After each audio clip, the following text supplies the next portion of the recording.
John here. Welcome to my channel. Today in this short video I'm going to take you on a tour of my shop, show the tools I use to make lures in a very limited space. A lot of the tools I use aren't seen on other lure making videos, so I thought I'd share them with you. If you watch lure making videos, you'll notice a lot of the tools are similar to the tools designed and used by other lure makers, and in particular, the Engineered Angler. Franco's a genius lure maker and videographer. Marlene Bates is another one. Baker Builds, they're all great YouTube channels.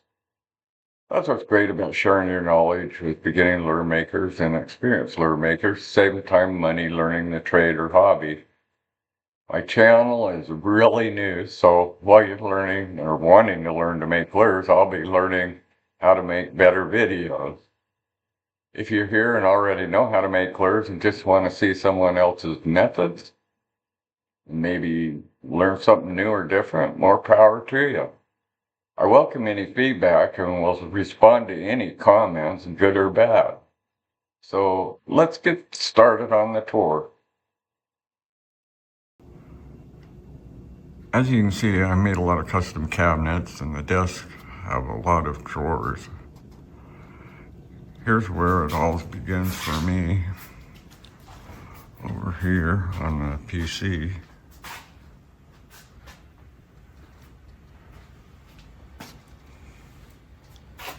I have a program I use.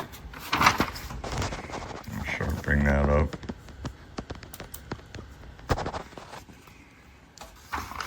This is where I design all my lures, and I really like this program because if you notice right here, it automatically generates a center of gravity, which is very, very important on glide baits and swim baits for where you should position the bulk of the weight so it doesn't blow out when you reel it in fast or whatever. But you can get the same result I'll show you over here by using just a photograph find on the internet or whatever, and then tracing it over with some tracing paper, and then cutting it down on the bandsaw or whatever. Notice over here I've got several lures that are in different stages. Right now I'm just getting them all ready for the bandsaw. And then I want to point out this one tool here. It's similar, works similar to a Dremel. And it's a lot better tool in my opinion. It's very good quality. It comes with a Jacobs chuck on the end there, and the speed is controlled with a foot pedal, which is located down here. And this allows you the freedom of both hands to be free. You can control the speed while you're working. And then of course you got to have a coffee cup heater.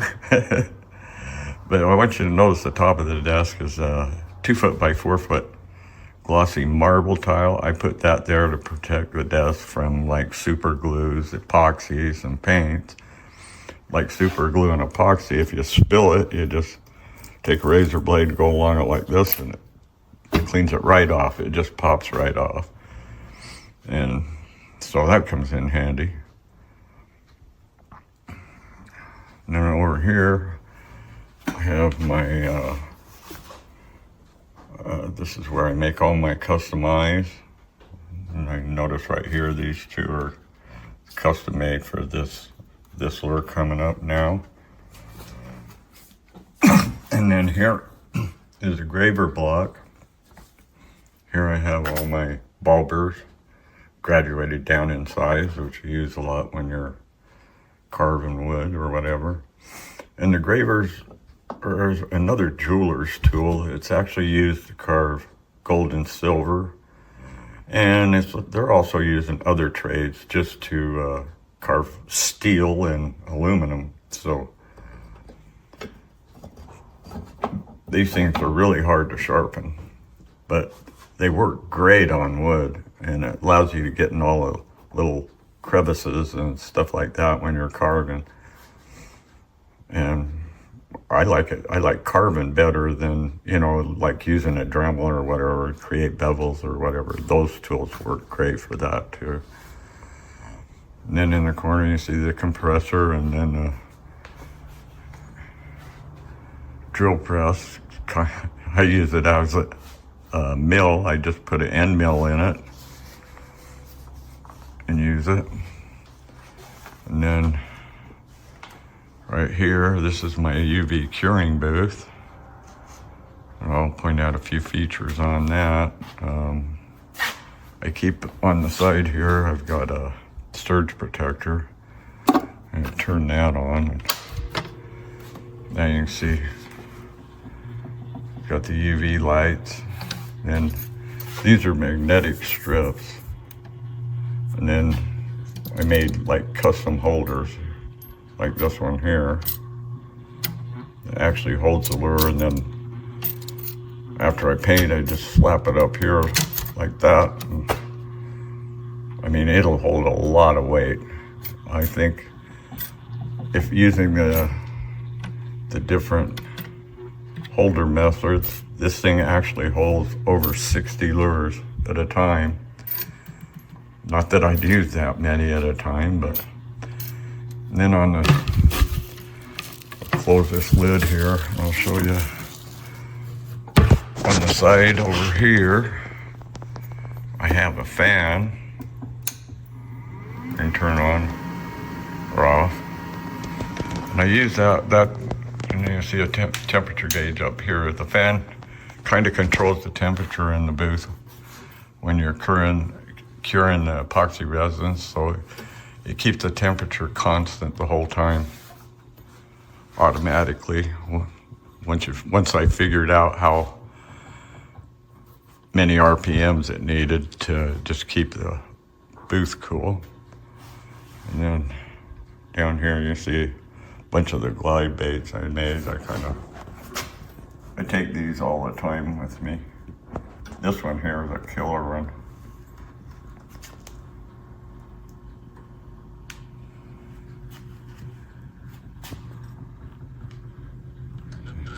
Also lets you know how much detail I actually put into a glide bait.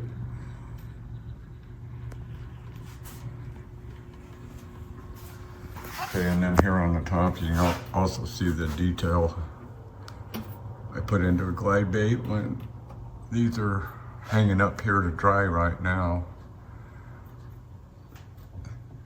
And what this is actually metal clothes hangers, which I use it to hang them on. And then over here, you see, I use this sometimes when I'm painting.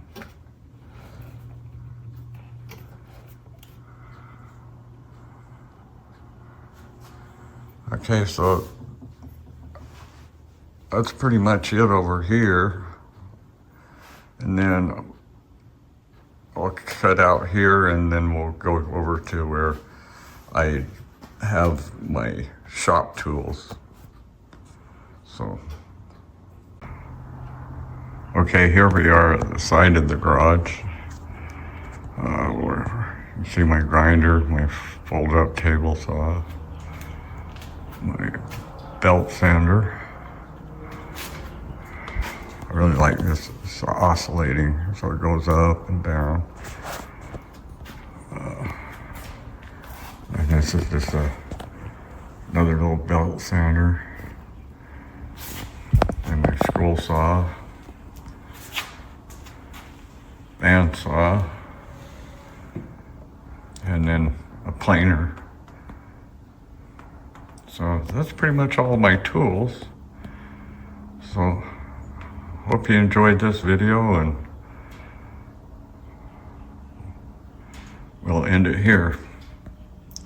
Have a great day. Please subscribe, and more videos to follow.